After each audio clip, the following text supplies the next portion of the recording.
to democracy for the better half of 10 years. Let's talk about how they have compared him to one of the worst mass in the history of the world, and that Kamala Harris and Joe Biden weaponized the court system and the justice system in this country against Donald Trump in an attempt to imprison him. He sat through a courthouse for 7 weeks this past year, and the Democrats were hoping he would go to jail for it. That is real political that has led to two heinous attempts on President Trump's life that, by the grace of God, he was able to escape, and he is here with us today. So yes, President Trump knows a little bit about political because he's experienced it himself. And talking about the tragic realities of war that Liz Cheney and her father Dick Cheney have got this country into is not political.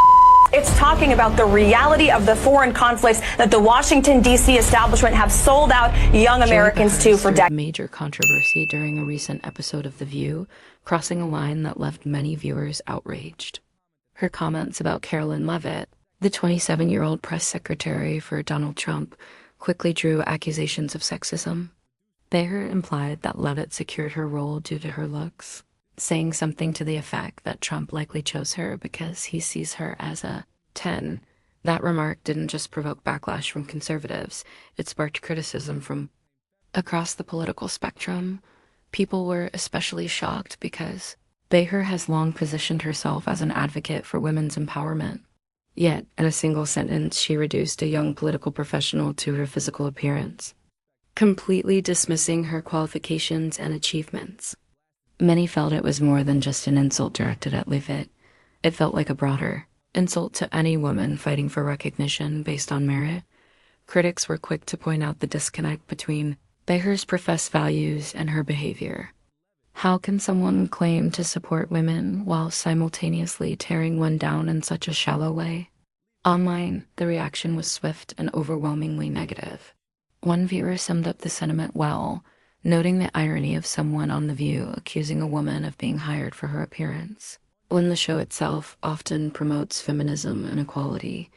But Leavitt wasn't passive in the face of this criticism. She responded assertively with a calm but firm rebuttal.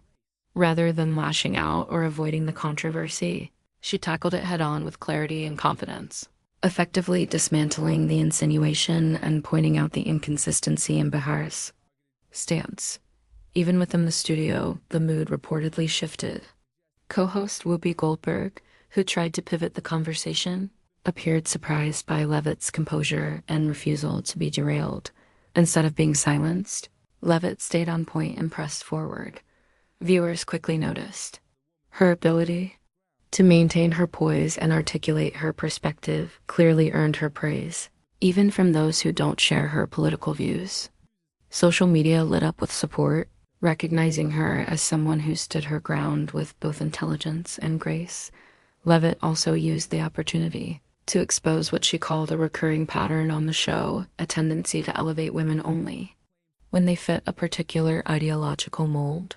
She cited examples of other conservative women, such as Kayla McCain and Sarah Huckabee Sanders, who have faced similarly dismissive treatment from mainstream outlets. Her broader message questioned whether The View truly supports women across the board, or just those whose views align with theirs.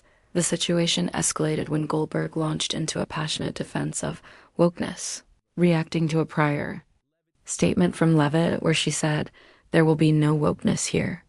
Goldberg's emotional response came off as more of a scolding than a debate, asserting that wokeness has driven social progress. But in doing so, she seemed to miss Leavitt's core argument that the concept of wokeness has, for many, become alienating rather than unifying. Goldberg's approach felt condescending to some, as she suggested Leavitt lacked understanding of history and social justice. Ironically, her tone exemplified the very reasons critics often take issue with how woke ideology is presented: dismissive, elitist, and unwilling to engage in balanced discourse. What might have been an opportunity for thoughtful dialogue instead came off as defensive and out of touch. The segment didn't just damage Beher's credibility, it had ripple effects across the program. Clips of the exchange went viral, with countless viewers criticizing The View for what they saw as blatant hypocrisy. Even people who typically disagree with Leavitt politically acknowledged that Beher's comments crossed the line. Her response was viewed as strong, measured, and ultimately more convincing than anything said by the show's hosts. Behind the scenes, tensions reportedly grew at ABC. Insiders claim that network executives were blindsided by the backlash and frustrated by the recurring controversies Beher tends to stir. There's talk that her future on the show could be uncertain, especially as ratings continue to dip and advertisers grow increasingly wary. While The View has long thrived on debate and spirited discussion, there appears to be concern that this time it went too far alienating rather than engaging its audience. This incident also speaks to a deeper issue in media coverage: the treatment of conservative women. Whether it's McEnany, Huckabee Sanders, or now Levitt, many have noted a pattern of dismissal and personal attacks that seem to arise not from disagreement with ideas but from political bias.